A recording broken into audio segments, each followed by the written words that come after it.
निकाल लागला तरी वाद मात्र संपत नाहीये। काही लोकांमुळे नारायण राणेंना साईड ट्रॅक केलं गेलं असा आरोप निलेश राणेंनी केला।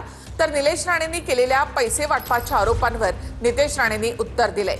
निलेश राणेंचा बोलविता धनी कोण हे 16 जानेवारी नंतर सांगणार असं नितेश राणे म्हणाले।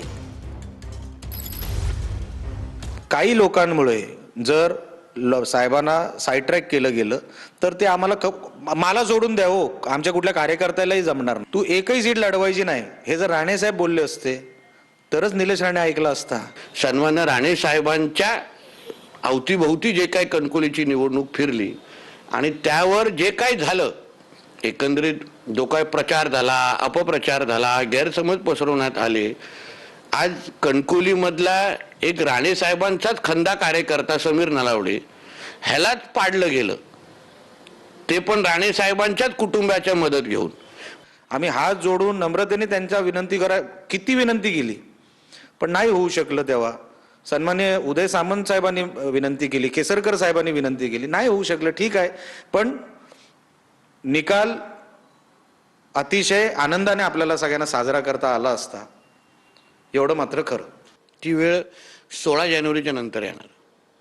16 जानेवारी नंतर विस्तृत पद्धतीने ह्या पूर्ण ट्विटचा अर्थ, निलेशजींचा बोलवता धनी कोण होता त्याची माहिती, माझी भूमिका, माझी माहिती हे देणं माझ्यासाठी क्रमप्राप्त आहे।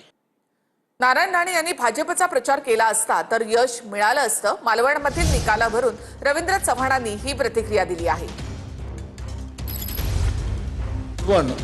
आणि कणकवली हा दोन्ही भाग जे आहे त्या दोन्ही भागांमध्ये खरं तर नारायण राणे साहेब हे त्या भागातील खासदार आहेत। त्यामुळे खासदार म्हणून, भारतीय जनता पार्टीचे खासदार म्हणून त्यांची थोडीशी अडचण होती, कारण दोघंही त्यांचे पुत्र हे वेगवेगळ्या पद्धतीने त्या ठिकाणी होते। त्यामुळे त्या ठिकाणी त्यांना प्रचार करायला मिळाला नाही। तर त्यांनी प्रचार भारतीय जनता पार्टी म्हणून केला असता तर यश हे भारतीय जनता पार्टीला त्याही ठिकाणी मिळालं असतं।